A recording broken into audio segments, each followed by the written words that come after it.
If you've just clicked in on this video, you might have recognized my face from my fitness transformation video where I've been on a journey over the last few years to gain strength and build muscle. Well, since then, around 2 years ago, I qualified as a personal trainer and I'm now helping thousands of people to transform their health and their bodies on their own fitness journeys through my content and also through one-to-one online coaching. We've recently reached 100,000 of you guys in the YouTube family and I'm beyond grateful for each and every single one of you. So to celebrate, I gave you guys the opportunity in the community tab and also on Instagram to ask any questions you had about health, fitness, faith, and I'm going to answer as many as I can in this video. I've saved some fun miscellaneous questions as well as some fitness advice that I wish someone had told me sooner on my fitness journey for the end of the video. Those are going to be super valuable, so make sure you're subscribed and you stick around. I always find this really funny, but my most asked question by far is how tall are you? So I am just under 5'8". I say just under because I'm closer to 5'8" than I am 5'7", so. And as of recording this, I am 22 years old, but when this video comes out, I will be 23 because my birthday is this week. I've tried to group these questions into 4 main categories. So first of all, I've got my fitness journey, and then we'll move into some more fitness advice and tips around everything that you guys have asked.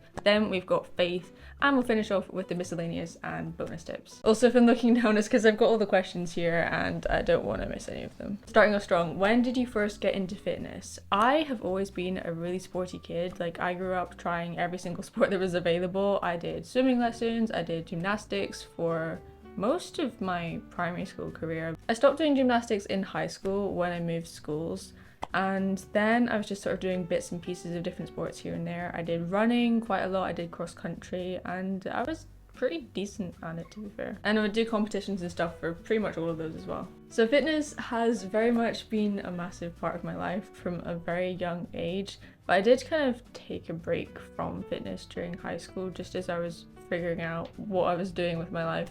And then university was second year of university was when I really started my fitness journey. That kind of brings us into the next question, which is how long did it take for you to transform yourself into who you are today in fitness and your weight gain journey? I'm not sure if I've told you this before, but I actually started the gym through rowing club at my university. So I didn't just go straight in the gym. The main reason for that was because I didn't have a gym membership, right? And it was quite expensive to make that commitment without knowing if I would enjoy the gym or really what I was doing. So I decided to join rowing club because they had a strength and conditioning session, which would mean I could get into the gym for free. Just being honest. So that was really good because it meant that I could be in the gym environment without it being completely crowded and full of people, because the rowing club like booked out the space and it just let me like see and take in all of the different pieces of equipment, even though the sessions themselves really didn't use much equipment at all. It was just using dumbbells. They weren't that great. But that kind of sparked my curiosity for wanting to learn more about how to do different exercises in the gym and learn more about resistance training and all of that.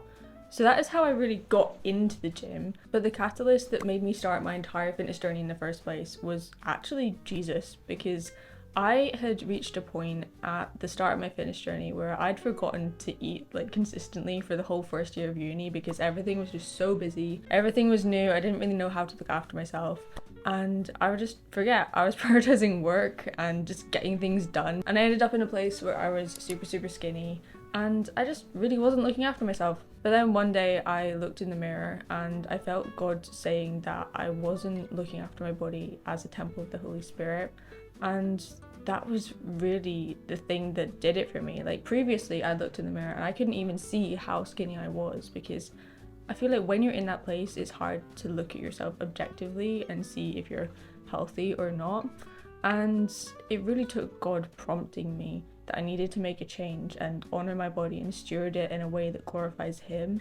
And that was the whole spark that started this entire journey. So yeah, even just from that, faith has been a massive part of my entire fitness journey and my entire life. But we'll get into more of the faith things in a bit. If you've seen my actual transformation video, like the short one, then that transformation took about 3 years. I've been training for around 4 years now, so there's a bit of time in between, but I've just not made an updated video. I probably should. But I want to give you guys some fitness tips because you've asked so many questions around around this, and I think it's very important. So first of all, how do you approach getting over feeling like you're in a plateau in fitness? As a coach, this is something I help my clients with all the time, because if you don't have a properly structured and periodized training plan, then you are going to hit a plateau. We are not robots. We can't expect ourselves to have the exact same training volume and intensity every single session for weeks and months and years on end. So to help prevent plateaus, the main thing that's going to be a game changer for you that no one really talks about online is something called a deload week. All a deload week is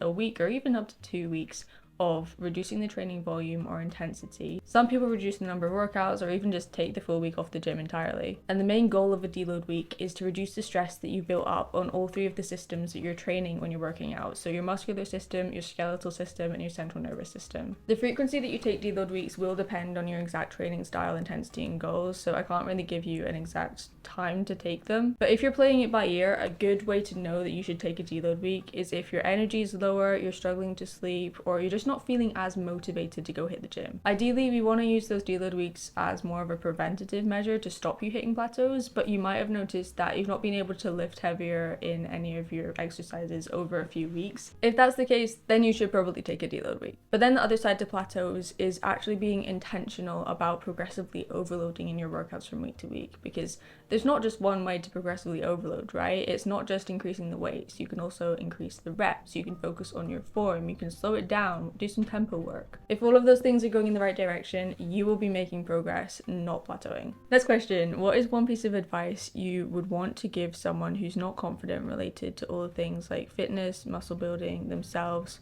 not believing in yourself or if you can do it, or actual mind-changing advice? I feel like this isn't really talked about much either, but the amount of confidence that I've gained on my fitness journey is actually insane. But what people get wrong is that they think they need to have a certain amount of confidence before they can start the gym, before they can start their fitness journey, or they have to look a certain way before they can even start working out. That is completely backwards. You are never going to feel ready enough to start the gym. You've got to get in there, because growth happens out of your comfort zone. It doesn't happen before. So when you take that step out of your comfort zone consistently, week after week after week, your confidence is going to grow with that. I really relate to the part of this question that says not believing in yourself, because if I'm being totally honest, I did not believe that I could do it on my own, and I couldn't, because I had Christ on my side as well. And one Bible verse that has been with me and God made stand out to me at the start of my fitness journey, I've thought about it pretty much every single day since, is Philippians 4:13, and it's I can do all things through Christ who strengthens me. The only reason I knew that I could succeed and I would succeed on my fitness journey was because I had Christ in my corner. I could not do it if I didn't have him.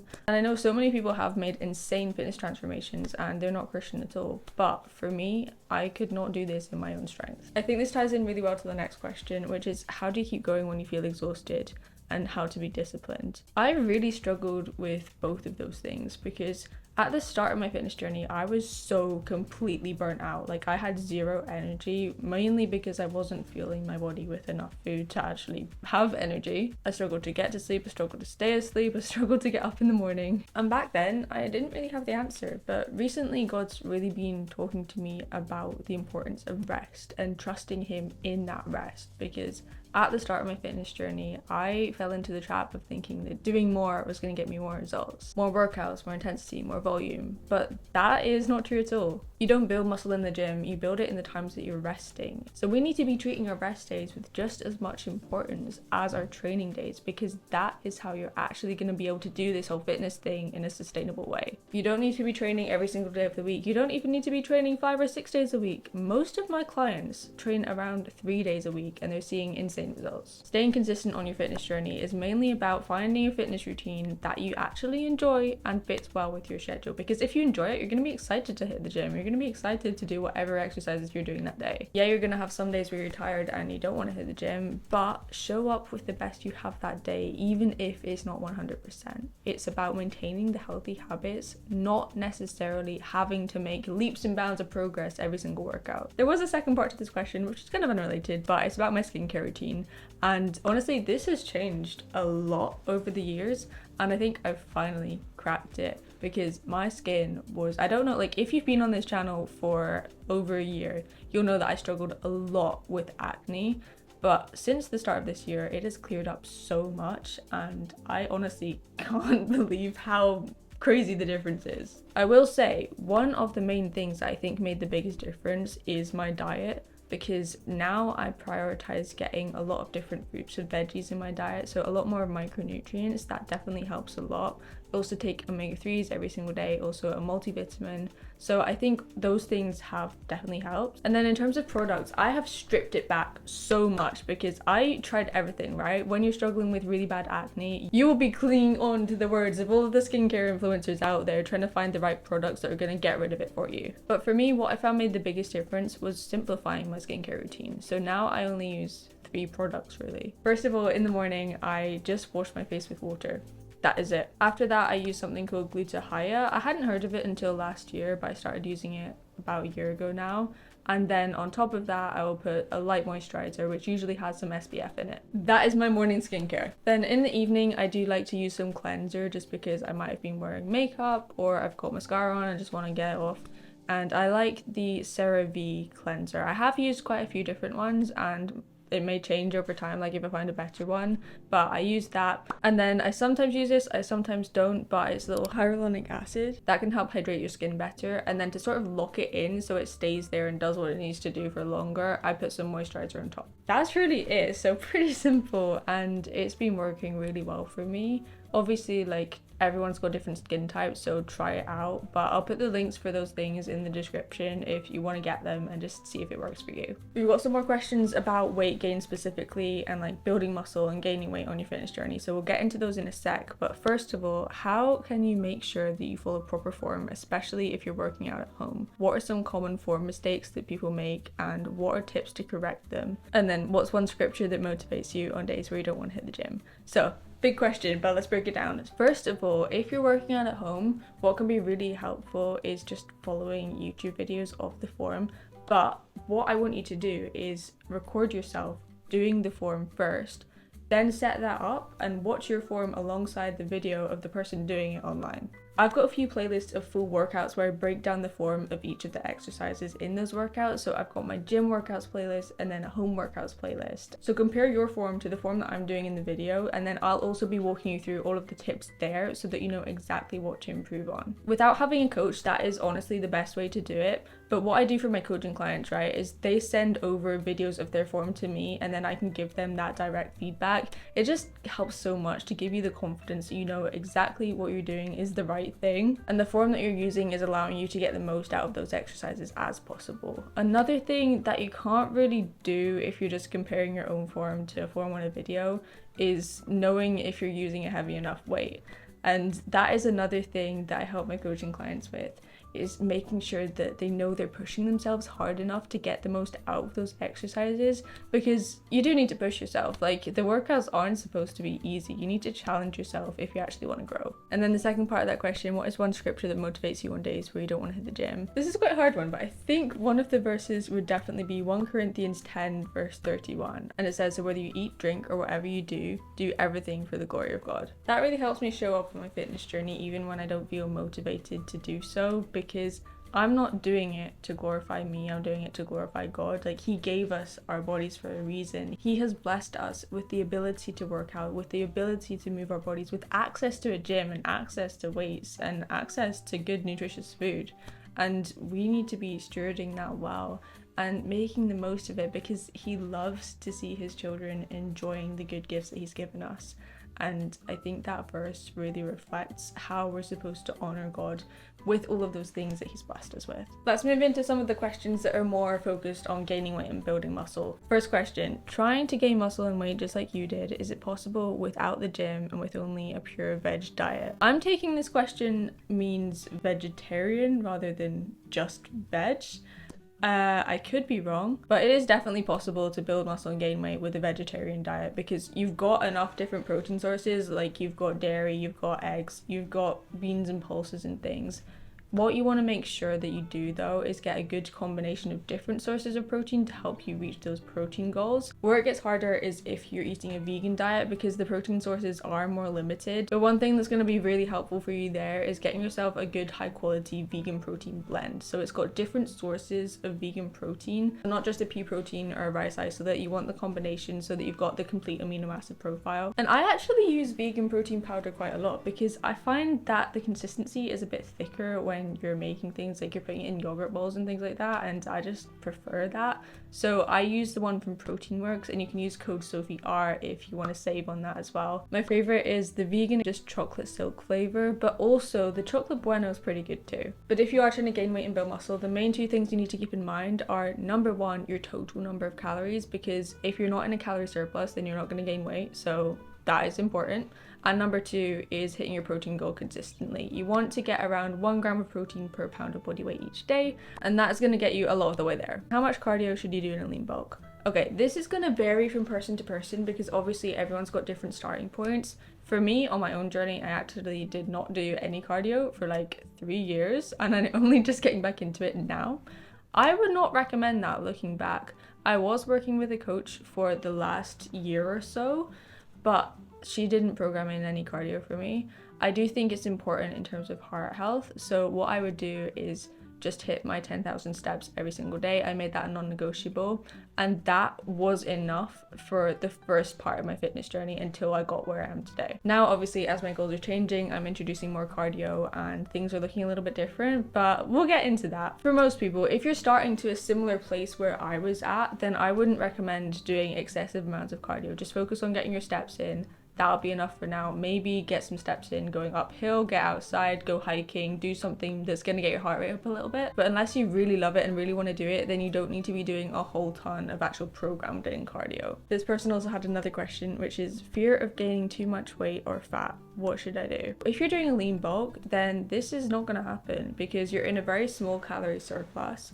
And what I think a lot of people forget is that gaining fat is not the end of the world. Like, you can lose it just as easily as you can gain it. Same with muscle, you can lose muscle as easily as you can gain muscle. The changes that happen to your body during a lean bulk or a fat loss phase or even a dirty bulk are not permanent, and I think everyone tends to forget that. So with this in mind, it can be helpful to think of your fitness journey as seasons. So for this season, you might be feeling a little bit fluffier than you want, but in the next season, you can do a little fat loss phase and then reveal the muscle that you've built. That's kind of a technique that's used a lot in bodybuilding because they'll go through a gaining phase in their off season and then they'll diet down to get stage lean to compete. Obviously, we do not want to be getting stage lean because that is not healthy, but you can use a similar strategy if you find that you get to a point where you're not quite happy with your body composition and you want to get a little bit leaner. If you want any more deep dive and specific advice on how to gain weight and build muscle or how to lose fat, then I do actually have 2 different playlists. So check out the playlist tab and you'll find all of the different playlists there because that is really where I organize all of the different topics and you'll find it really useful. The next question is one that I relate to definitely at the start of my fitness journey, and it's why at night am I so full when I haven't even had all of my calories yet? I get this question all the time and there's a few reasons that tie into it, but first what I want you to think about is how are you spacing your meals out throughout the day? Are you skipping breakfast, going straight to lunch, and then kind of having bits and pieces here and there, and then get to dinner and suddenly you've got 1,000 calories left? If you're struggling to get your calories in, you need to start eating earlier. I was in the exact same boat. I found it so hard to eat solid food first thing in the morning because I just wasn't hungry, but the way we can get around that is using liquid calories. So things like calorie dense smoothies, even just a protein shake to get you started with the habit of eating something in the morning, and then you can build up from there. So start small. You don't need to have a full 3-course meal for breakfast every single day straight off the bat, but choosing foods that are lower in volume but higher in calorie are going to get you so much closer to that goal without you feeling as full all the time. That's kind of the other tip for this, is making sure that you're prioritizing low volume and calorie dense foods because they're going to take up less space in your stomach. They're going to allow you to get more calories in without feeling as full and help you hit that calorie goal easier. If you want some ideas for more calorie dense foods or liquid calories or smoothies, then check out my video called How to Bulk Without Bloating because I go through a lot there. The problems that occur in a weight gaining and muscle mass building journey that no one talks about. Honestly, there are so many things that people don't talk about because this journey, starting from skinny and trying to gain weight and build muscle, is just generally not talked about as much because most people, I think around 60% of people, when I last looked at this stat, are overweight. So if you're on the same journey as I went on, then we are automatically in the minority. But personally, one of the biggest problems that I've noticed is mainly about how other people are viewing your journey. Obviously, we're not shifting the blame onto anyone, but I think it can be really hard, like if you know someone who's going on this journey, just to understand where they're at, because automatically from what society has taught us is that exercise is to lose weight. Whereas in reality, you can be going to the gym for so many different goals. You could be training for an event, you could be trying to build muscle, trying to gain weight. And resistance training is such a great form of exercise to do that. If you're not doing some form of resistance training, then you're not going to be able to build muscle. And what I experienced from other people and the comments they made seeing a skinny person in the gym, they did not agree with that because of the mindset that so many of us have these days of exercise relating to burning calories. I think that's one of the reasons why no one really supported me at the start of my fitness journey, was because I was already skinny. Why did I need to go to the gym if I was skinny? So if that's you and you're feeling a bit isolated on your fitness journey, or the comments are just getting to your head, you need to remind yourself that you're not doing this to burn calories. You're doing this to gain strength. You're gaining this to build muscle. You're doing this for your health. There's so many reasons that we can be hitting the gym that are not even aesthetic focused. So even just having those conversations can help give those people a bit more clarity. And I think that is what can lead to a better outcome for everyone, because they will understand the thought process that's going on in your head. If you don't tell them, then they won't know. And that's something that I struggled to do early on in my fitness journey, is just communicate that to the people around me who were genuinely concerned, like out of love, but I just didn't really know how to communicate that. So yeah, a lot of this journey is going to be about getting over those mental hurdles and the comments that other people have about your journey, but it's really knowing that you're doing it for the right reasons and reminding yourself of that, even if other people don't really understand why you're doing it. One mistake beginners make. There are so many mistakes. I made so many mistakes. If I had to choose one, I think it would be that people don't put enough emphasis on nutrition, when in reality, your nutrition is going to make up at least 60 to 70% of the results that you see from the gym. If you're not fueling your body properly, you're not going to be able to push as hard in your workouts, you're not going to be able to recover as well, you're not going to see as much progress. And also, when you build more muscle mass throughout your fitness journey, you're going to have to eat more just to maintain your weight, because muscle mass burns more calories than other mass, like fat mass on your body. Also, I guess off the back of that is people just saying that I'm eating more but I'm not gaining weight,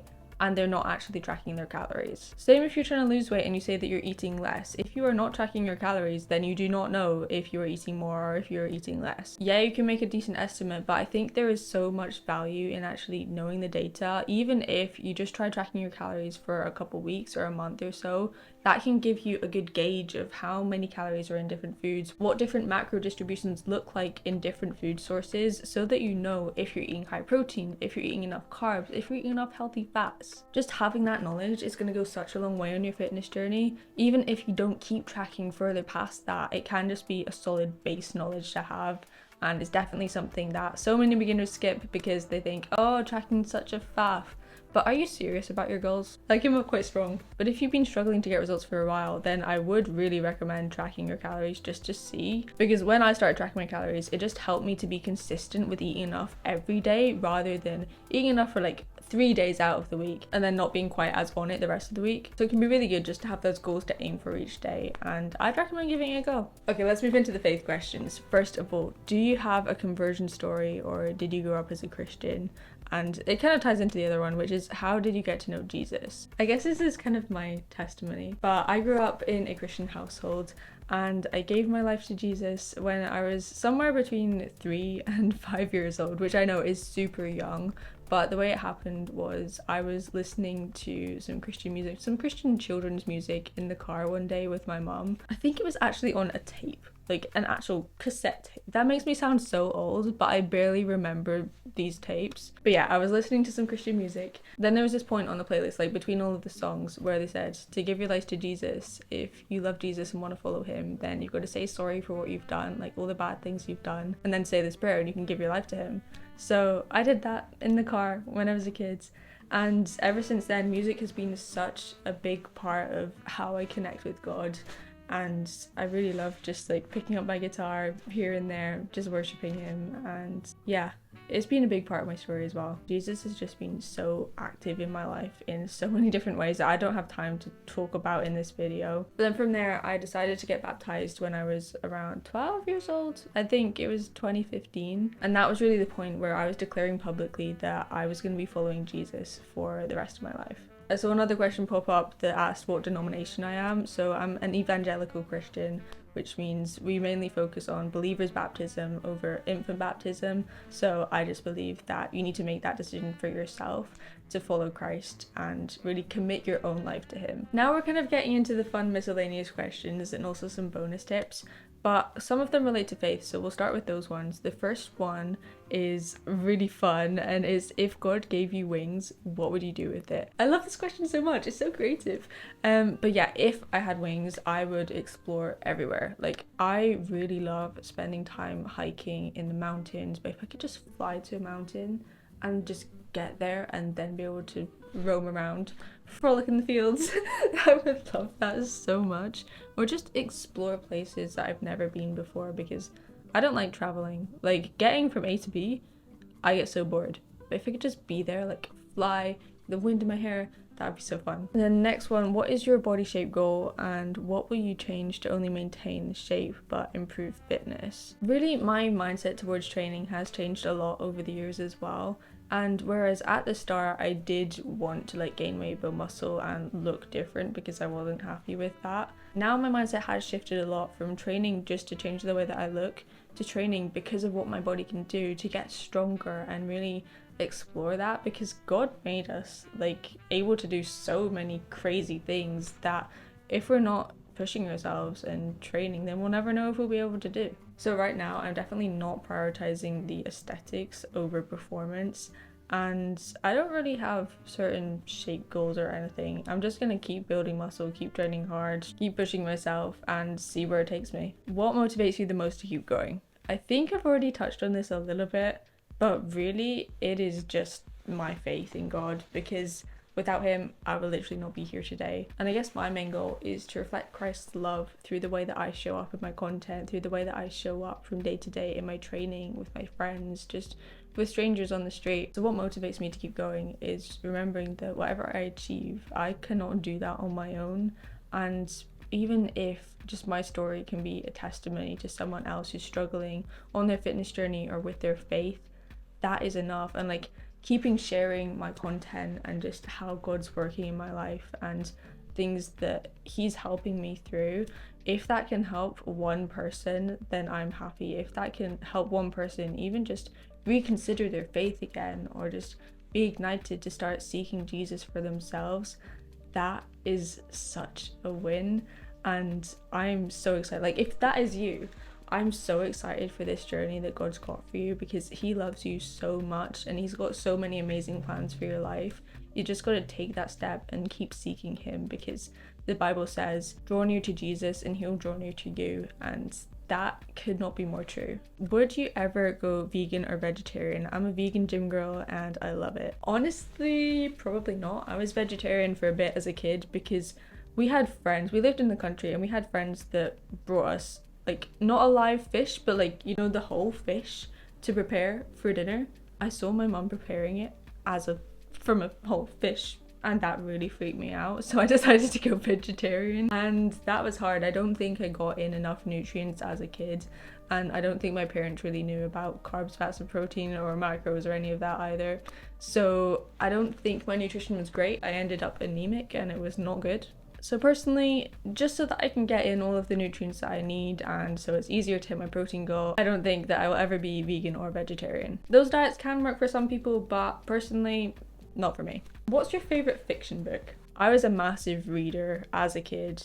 I read a lot, but if I had to go to my top favourite, I guess it's kind of a series. The Lion, the Witch and the Wardrobe though. Or all of the Narnia books. I really love Narnia. I think those were the ones that I went back to the most as a kid. And I would probably still read now. I don't read much anymore. I just read the Bible and then maybe here and there some other books like Atomic Habits, but that is pretty much it currently. Favorite recovery method? One thing I've been getting into recently is red light therapy. I've not been doing it long enough to know if it's made so much of an impact, but I do just find it quite relaxing. Like in the morning I'll be doing my Bible study. I have this red light mat, so I just sit on it, read my Bible, do some notes, do some prayer, and it's a good time. But if I had to choose one form of recovery, aside from mobility, which is very important and can go such a long way, I've seen so much benefits from just doing regular mobility work, I would choose the sauna. I don't really have access to a sauna, so I've not done it for like 2 years. But if I had a sauna, I would be in there like every day, maybe more. Okay, this question's going to come with quite a lot of bonus tips because sleep is so underrated on your fitness journey and getting results. But the question is, do you have any tips on getting to sleep? There are so many tips I could go into on sleep hygiene, so let me know if you want a full video. I do have a nighttime routine video, so you might want to go and take some tips from that. But the main things is, number one, open your window like half an hour before you go to bed to cool down your room. Number two, you want to make sure that it's dark, right? So get yourself a blackout blind. You might even want an eye mask so that it's pitch black. Number three, if it's noisy, get yourself some earplugs. I have loops, so they're really good. They're just like, wait, are they here? Speaking of loops, I have loops. Basically, they're just little circular earbuds that you put in. They're really handy and they're pretty comfortable as well. So they have different kinds of loops, and this is not sponsored at all. I just wear them sometimes, like when I'm traveling. I don't know if the hotel is going to be loud or not. I just take them with me and they're usually pretty good. Other things is making sure that your sleep schedule is consistent. So wake up at the same time, go to bed at the same time, even on the weekends. The studies have shown that this actually plays more of an important role than we realized. Then obviously the usual things like don't use screens before bed. Ideally an hour before bed you want to switch off your screens and focus on activities that are going to help you wind down. So like reading a book, maybe journaling and things like that. Also you want to stop eating around 1 to 3 hours before bed, just so your body's not trying to digest food as you're trying to fall asleep. And another top tip I learned from a podcast is having a warm shower around an hour before you go to bed, because that's going to drop your core body temperature. You're going to be able to get into sleep better and stay asleep better as well. There's also obviously a lot of sleep supplements out there that you could try out. One of my clients actually had a few questions about this a few weeks ago with me, so we worked through that with her. But I would recommend trying out all of the sleep hygiene things first before you go into supplementation, because that is only going to get you so far. We want to make sure that we're doing all that we can without supplementing before we consider those options. And then my final tip on sleep that has been a game changer for me is changing your alarm. Get yourself an alarm clock. Stop using the alarm on your phone, because when you're using the iPhone alarm, I don't know about you, but I used to use it and I would get like PTSD every time that alarm went off. It just shocked me awake, and then I was automatically like in fight or flight from the second I woke up, and that is not how you want to be waking up, because if your body's anticipating that is how you're going to wake up, it's going to make it harder for you to get to sleep in the first place. It's going to make it harder for you to have a better night's sleep, and then you're going to wake up feeling anxious as well. So a few years ago for Christmas I got a sunrise alarm clock. I don't know if you can see it over there, but essentially the light starts turning on half an hour before your wake up time, so it's got the alarm on there as well, but it gradually wakes you up, so you feel much more refreshed when you wake up. It's not startling you awake, and I've genuinely felt the difference from being super stressed waking up to my iPhone alarm to now gradually waking up and then feeling more ready to actually start my day. I'll put the link to that in the description as well, because it's just on Amazon. But I hope you've enjoyed this video and found all of the little tips helpful. And yeah, I'm just so thankful that you're part of this community. If you're not, join the family, subscribe. You made it this far, you might as well. Let me know if you've got any other questions that you want answered in future content, because I'm always looking through the comments to find those topics that are going to be most helpful for you guys on your fitness journey. We are doing a supplement series at the moment, so I'm thinking those videos will be like once a month and maybe twice a month, we'll see. But let me know if you've got any questions about supplements as well, because we can get those answered in the series. We're doing really deep dives, so you have all the information you need to make informed decisions on whether or not to use certain supplements on your own fitness journey. Leave all your questions below, subscribe, I love you so much, and YouTube thinks that you'll enjoy this video next. I'll see you there, bye!